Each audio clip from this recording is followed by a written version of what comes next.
Assalamualaikum warahmatullahi wabarakatuh, teman-teman semuanya. Sekarang kami sudah bersama narasumber kita yang sudah menggunakan pupuk organik eco farming, ya, saya Syafi'i.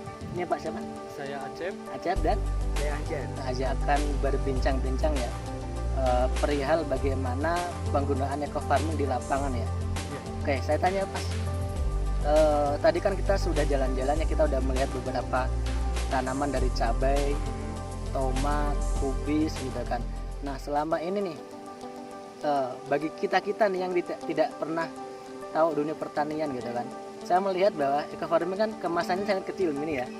Tuh, seharga 250.000. Nah apakah betul pupuk itu betul-betul bisa menghemat pengeluaran untuk teman-teman petani? Nah penghematannya seperti apa sih gitu loh? Saya sudah coba pemakaian eco farming itu memang nggak terlalu lama ya Pak ya, baru-baru sekarang ini. Tapi pas saya coba dan saya pasarkan di petani juga, saya kasih tahu buat petani juga, semuanya ternyata sangat membantu dalam pembiayaan buat pertanian ya Pak ya. Nah contohnya gini, eco farming kan bentuknya kecil ya Pak ya. Betul. Bentuknya kecil, kok harganya sangat mahal. Itu buat awal ya Pak ya. Iya. Buat petani awal kok segede gitu, 250.000. Padahal bentuknya. Padahal kalau pupuk biasa bisa berkarung-karung kan. Nah gini aja, 250.000 tuh buat belanja awal. Tapi kalau kita udah dibiangkan dalam kemasan 2 liter air, 2 liter atau 1 liter air, kayak botol ya Pak ya. 2 liter air, kayak botol yang gede ya Pak ya. Nah, itu cuma pemakaian 1 drum cuma 1 desi loh Pak. 1 drum. Nah kita kalkulasikan aja, 1 desi itu cuma harganya 12.500. Obat mana yang harganya 12.500? Nah, kalau biasanya itu berapa yang harus dikeluarkan dari dalam 1 drum itu biasanya? Nah buat 1 tub itu penggunanya kurang lebih 1 hektar. Nah 2 liter air yang sudah dibiangkan eco farming bisa dipakai hampir 20 drum. 20 drum itu 200 liter air kalau di kalangan orang Garut. Nah berarti 1 drum itu cuma pemakaian 12.500. Cuma dipakainya cuma 1 desi Pak. Nah kenapa saya berbicara kayak gini? Saya sudah mencobanya saya sendiri gitu Pak. Nah pas ke petani dicoba juga, oh ternyata benar-benar irit, benar-benar ngebantu masalah permodalan, biaya mungkin. Iya benar Pak, masalah biaya operasionalnya, ngebantu dari pupuknya, ngebantu dari masalah perkembangan tanamannya, apalagi masalah sakunya juga Pak. Kan gini ya, ini kan kita berbicara penghematan dan manfaat ya. Kalau semisal nih sebelum dan sesudah eco farming, misalkan kita pupuk lain lah, tidak usah kita sebut merek ya kan. Kalau kita dulu nih sebelum kita menggunakan pupuk organik eco farming, berapa nominal yang harus kita keluarkan, dan kalau pakai eco farming berapa gitu Pak? Nah kalau kita ambil contoh aja di kubis ya Pak ya. Nah di tanaman kubis aja, misalkan kita beli kayak bibitnya yang sudah siap tanam tuh harganya 250.000. Pohon kisaran 500.000 ya Pak ya. 500.000. Petani kita sebelum ada eco farming pemakaiannya pupuk biasa lah, pupuk biasa. Itu sekali pengobatan kita ambil rata-ratanya 1 drum tuh 200 sampai 250.000. 1 drum. Sedangkan pengobatan tuh ada yang mencapai kalau di kubis tuh 4. 1 karung-karung. Ada iklan saudara-saudara. Oke lanjut Mas. Nah kalau kita 4 kali pengobatan berarti kita udah habis 1 juta. 1 juta untuk pupuk aja ya. Pupuk aja, buat pupuk aja. Belum lagi pupuk kandangnya. Pupuk kandangnya kan minimal kita hitung rata-rata aja 1 karung 10.000. Kalau kita habis 1 patok, misalkan kita nanam 1 patok kita ambil 1 patok 25 tumbak atau 25 bata. Nah buat tanaman kubis habisnya 40 loh, 40 karung berarti 400.000 berarti udah 2 juta. Udah belum tenaga pegawai. Nah, tenaga pegawai juga dari masa pencangkulan habislah sampai perawatan habis kisaran 2,5 juta. Berarti 4,5 juta ya Pak ya. Nah, itu biasa pemakaian kayak apa ya? Pemakaian sebelum pemakaian eco farming. Kalau yang eco farming gimana? Nah, yang pemakaian eco farming tuh patok tuh 40 karung. Nah, kalau pakai eco farming kita bisa pakai setengahnya. Nah, saya pakai coba 20 karung. 20 karung, bahkan ada juga yang cuma pakai 15 karung satu patok, Pak. Nah, 15 karung berarti 150.000 ya Pak ya. Nah, satu patok saya pakai eco farming cuma satu Pak. Satu tub itu buat satu patok saya coba pakai berarti 250.000. Berarti jumlah total 400 ya Pak ya. 400. Nah, 400.000. Terus biaya obatnya juga eco farming kan bisa disemprot juga Pak. Betul. Bisa disemprot juga. Nah, kira-kira saya habis tuh dari awal sampai masa panen tuh cuma habis 3 tub loh Pak. 3 tub. Nah, 3 tub berarti 750.000 ya Pak ya. Sama 150 900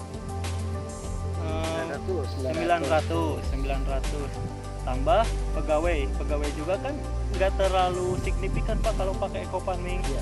Kenapa? Karena kesuburan tanaman liarnya juga berkurang loh Pak. Oh, berkurang. Berkurang. Jadi di tanaman liar juga berpengaruh ya? Jadi yang difokusnya tuh, yang tumbuhnya tuh tanaman yang khusus kita tanam loh Pak. Itu lebihnya dari eco farming. Nah, terus dibandingkan lagi Pak, misalkan kita habis aja lah, sama aja misalkan ya Pak ya, biaya buat pegawainya sama misalkan 2,5 juta. 3,400.000 berarti kan jauh banget ya Pak ya. Penghematannya kira-kira berapa persen jadinya? Penghematannya tadi tuh 5,5 juta ya Pak. 5 juta sebelum pakai ya.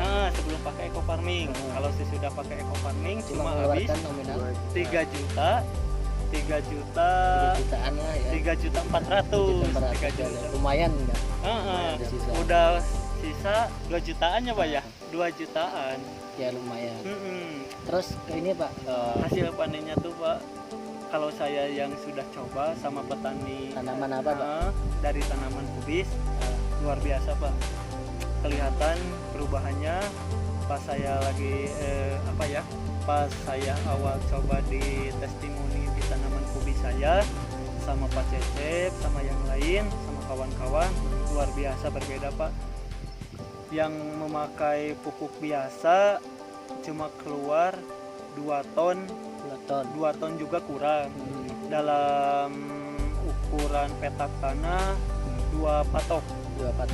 Yang memakai eco farming tuh 3 ton 2 kintal. Jadi betul berlipat ya dari beratnya bobotnya gitu kan. Betul Pak. Kalau tanaman kubis itu mulai panen di usia berapa sih Pak? Rata-rata 3 bulan Pak. 3 bulan. Kalau pakai eco farming kemarin? Eco farming tuh 2 bulan 5 hari, 2 bulan 1 minggu lah. 2 bulan 1 minggu tuh siap panen. Sudah Pak. panen, artinya mempercepat dari proses panen tersebut ya. Benar. Jadi Pak. keuntungannya sudah luar biasa dari dana yang kita keluarkan di pupuk hemat. Kemudian pertumbuhannya juga lebih cepat panen, beratnya juga lebih bobotnya. Artinya untungnya berlipat-lipat lah. Nah, ada yang lebihnya lagi loh Pak. Gini, bobotnya tuh Pak luar biasa. Biasanya di tanah kebun kayak pegunungan gini Pak. Biasanya tuh paling maksimal tuh 1 kilo 8 ons. Paling maksimal tuh 2 kilo. Nah, pas saya sudah pakai eco farming, ada yang mencapai 3,5 kilo loh Pak. Itu kubis. Satu pohon kubis. Aduh, saya juga kaget loh. Jadi teman-teman, kita sudah intinya ya. Kalau kita nih, kalau sebenarnya kami yang dari PTBS mungkin hanya sekadar marketing ya. Kita hanya bisa menjelaskan produk, tapi bagaimana fakta lapangan teman-teman petani yang sudah membuktikan, dan alhamdulillah kita sudah mendapatkan langsung dari narasumber. Nah, cara pemakaian nih, beberapa teman-teman mohon maaf kan ternyata ada beberapa teman-teman yang tidak berhasil dalam penggunaannya. Bapak kan sempat menjelaskan ada yang terjadi demikian. Nah, Iya. apa yang menyebabkan hal tersebut dan gimana caranya supaya penggunaan eco farming ini benar gitu loh Pak. Nah, supaya untuk teman-teman nanti di lapangan benar cara menggunakannya dan betul-betul bisa merasakan baik hematnya atau peningkatan panennya dan lain-lain. Boleh Pak? Nah, kalau saya pemakaian eco farming, kalau saya dikemas dalam 1 liter, dibiarkan dalam 1 liter, buat tanaman sayuran ternyata terlalu keras. Terlalu bersihnya. keras. Oke. Nah, saya meriset bersama kawan-kawan juga. Saya dibiangkannya ke dalam 2 liter air. 2 liter air. Yang paling bagus tuh buat tanaman sayuran dibiangkannya dalam air hujan. Air hujan. Buat air hujannya juga harus dari nggak menyentuh tanah dulu ya Pak. Oh gitu. Jadi langsung dari kenteng atau dari penampungan air Penampungan langsung. langsung. Itu yang paling bagus ya Pak ya. Karena bakterinya tuh kurang. Oke. Bakterinya tuh kurang. Terus penyemprotannya juga Pak harus di dalam, misalkan contoh 1 drum tuh 200 liter ya Pak ya. Iya. Pemakaiannya tuh cuma 1 desi. Itu buat penyemprotan ke tanaman, khusus buat tanaman Pak. Nah, kalau buat kecor, buat tanah, misalkan, tapi tanaman udah tumbuh ya Pak ya. Nah, dikasihnya 2 desi.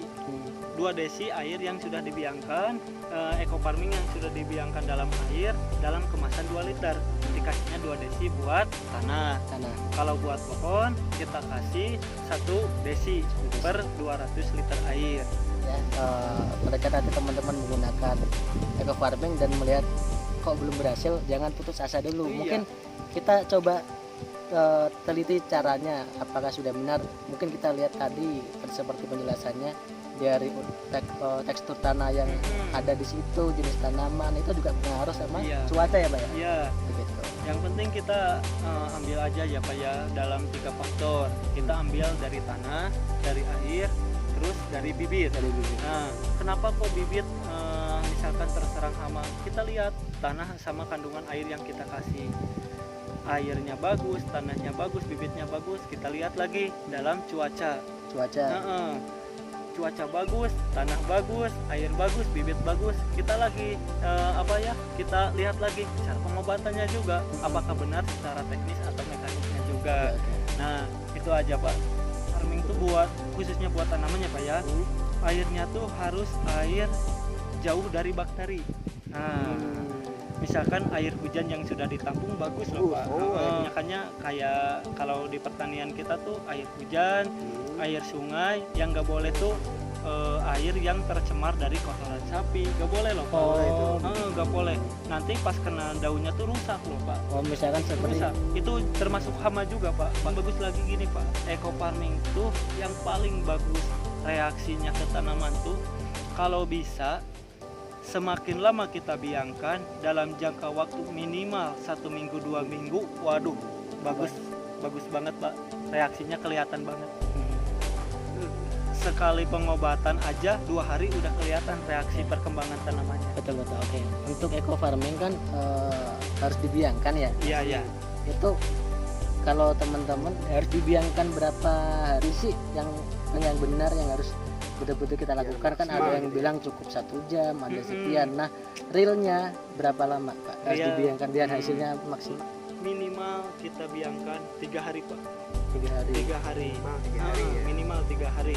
Bagusnya tuh kisaran 1 minggu. Yang udah dicoba diaplikasikan ya. Yang sudah diaplikasikan di petani wilayah Garut, khususnya petani yang saya sudah pasok. Yang paling bagus kerasanya tuh kisaran 1 minggu Pak, 1 minggu lebih. Semakin lama tuh semakin afdol. Oke. Jadi teman-teman gitu ya cara eco farming ini kan berbentuk serbuk ya, kecil gitu kan. Jadi itu kenapa bisa menghemat, karena itu nanti dibiangkan dulu di dalam sekian liter, baru nanti dicampurkan lagi ke air ya Pak, ke dalam tangki itu ya drum. Jadi seperti itu. Jadi itu kenapa bisa irit meskipun kemasannya kecil, tapi manfaatnya bukan kecil, besar ya pastinya. Ada ada lagi ya Pak ya, buat tanaman misalkan gini Pak, misalkan kita udah disemprot ya Pak ya. Oke. Nah, kita penyemprotan contohnya misalkan kita nyemprot dari ujung utara misalkan. Nah, habisnya kita barat ya Pak ya. Iya. Nah, kita habisnya dari barat. Nah, kalau di tangki masih ada cairan eco farming yang kita sudah diadukan sama pupuk lainnya, nah kita jangan disemprotkan lagi Pak kalau Oke. pemakaian eco farming. Nanti ke tanaman yang sudah kering, yang sudah dikasih pupuk, terus kering sekian menit, jangan ditimpa. Oke. Nantinya bakalan hangus loh Pak. Oke, jadi itu tipsnya ya teman-teman Tips, nah, ya. Harus dibersihkan dulu Pak. Nah, intinya. jadi boleh disemprotkan lagi, tapi harus yang masih basah. Yang masih basah. Yang masih basah yang sudah disemprot eco farming. Oh, Tapi kalau yang sudah kering mah, ini kering. udah kering mah jangan Pak. Jangan, oh gitu. Itu dari tips petani juga, dan saya juga udah mencobanya juga gitu Pak. Ini Pak cara tanam ya. Heeh. Apa ya? Cara pengaplikasian eco farming ya. Sebelumnya kan ada yang langsung itu gimana sih? Apakah tanah kosong sebelum dipanen tanahnya kita semprot dulu eco farming, atau langsung kita tanam dulu baru kita semprot, atau nanti setelah bertumbuh baru kita semprot di tanamannya, atau bagaimana gitu yang selama ini bapaknya lakuin gitu. Nah, yang saya coba ya Pak ya, dan saya sarankan buat petani khususnya paling bagus tuh tanahnya dulu ya Pak Tanahnya ya. dulu. Nah, kenapa tanahnya dulu? Karena bakteri sama sisa-sisa hama tanaman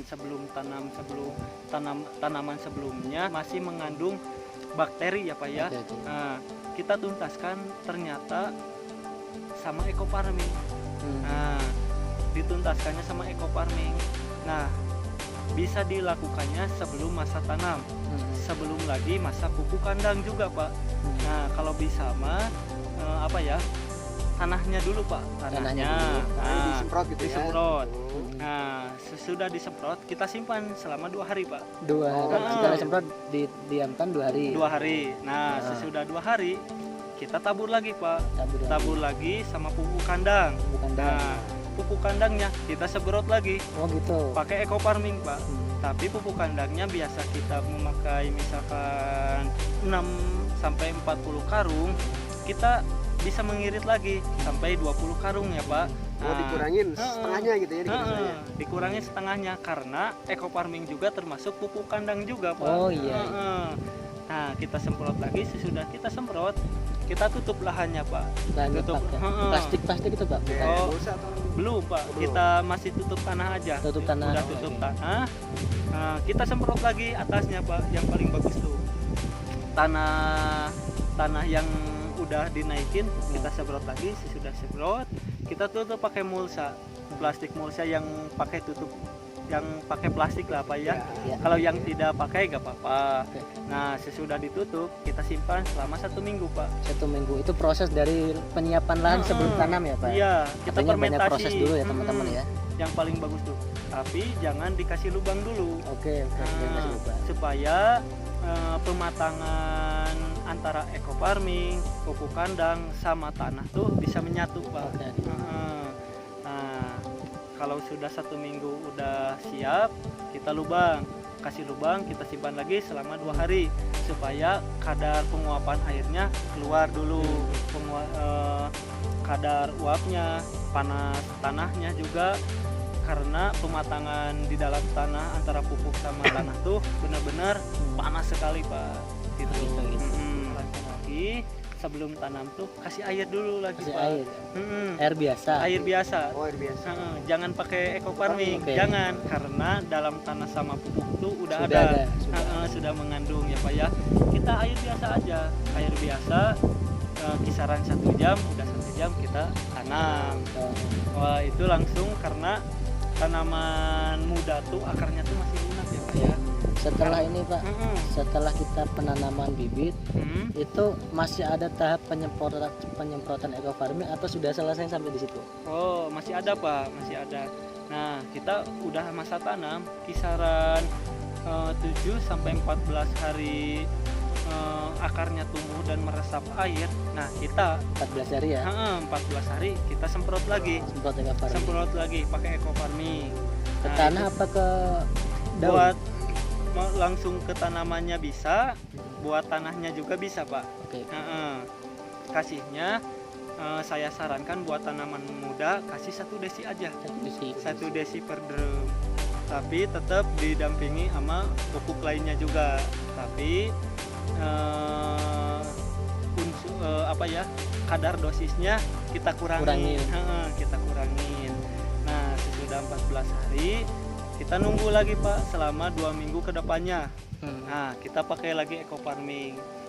Gitu aja, Pak. Jadi sering juga bagus, lambat juga bagus, asalkan sesuai tanamannya juga. Penyemprotan ke tanaman habis 4 kali, buat lahan habis 3 kali. Buat lahannya, buat tanahnya ya, Pak ya. Tanahnya awal, terus usia pas 14 hari, terus usia 2 minggu setelah 14 hari yang awal, Pak. Nah, kalau buat tanamannya bisa didampingi, mau terus menerus juga boleh, sesuai kayak buat obat, buat pupuk yang lainnya juga bisa bisa didampingi terus gitu, Pak, sesuai ini. Ya teman-teman, semoga apa yang dijelasin nanti bisa dipahamin ya, terutama bagi teman-teman yang memang belum pernah menggunakan eco farming gitu kan. Jadi tata caranya sudah langsung dari orang yang sudah langsung membuktikan dan sudah praktek ya. Jadi insya Allah ini bukan teori, bukan sekedar omong kosong, betul-betul sudah diuji di lapangan bagaimana penggunaannya yang benar dan terbukti sampai panen, dari tanah kosong, lahan, pengolahan lahan, penanaman hingga panen. Nah, tuntas ya, gitu. Kemudian masih ada satu lagi, ini benar tanaman ya, tanaman cabai sama tomat, gitu kan. Apa kelebihan penggunaan eco farming sebelum dan sesudah dengan tanaman jenis cabai sama tomat? Gitu aja. Buat tanaman cabai ya, Pak ya, pemakaian eco farming tuh buat ke bunganya tuh ke bunganya tuh nggak gampang jatuh loh, Pak. Tidak gampang jatuh, tidak gampang rontok teman-teman. Tidak mau rontok. Terus warna bunganya tuh nggak cepat hangus. Biasanya kalau musim yang saya alami sekarang tuh musimnya bunga di cabai tuh hangus loh, Pak. Iya. Tapi memakai eco farming tuh kuat ya. Kuat. Terus ke cabainya tuh gampang merah loh, Pak. Cepat merah. Jadi juga meningkatkan masa panen juga. Iya, benar, Pak. Kalau sebelum pakai eco farming cabai panen berapa? Cabai tuh umur berapa, Pak? Biasanya. Cabai tuh kalau merahnya tuh 4 hari sekali panen. Kalau pemakaian eco farming 2 hari juga udah banyak yang merahnya. Itu udah bisa dipanen, Pak. Udah bisa dipanen. Berarti lebih cepat. Terus usia tanamannya juga biasanya tuh, Pak, kalau cabai model cabai keriting ya, Pak ya. Okay. Paling maksimal tuh kayak musim sekarang tuh cuma kuat ada yang 15 kali panen. 15 kali panen. 20 sampai 25 kali panen tuh paling maksimal loh, Pak. Setelah itu ganti tanaman ya yang baru ya. Nah, pemakaian eco farming itu bisa mencapai 30 sampai 35 2 kali lipat. 2 kali lipat. Teman-teman sudah buktikan 2 kali lipat ya.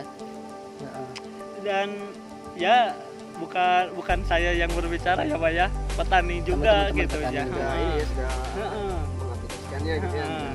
Nah, dan ya memang gitu, Pak, saya terjun langsung ke lapangan dan saya juga petani juga gitu, Pak ya. Petani juga, saya nanamnya di cabai dan membuktikannya. Saya nanamnya di kubis sama buncis. Di kubis sama buncis dan jauh banget gitu, Pak, perbedaannya. Biasanya saya habis benar-benar 100%, ternyata setelah pemakaian eco farming bisa mengirit sampai 50% loh, Pak. Tadi kan kita udah ke kebun tomat ya.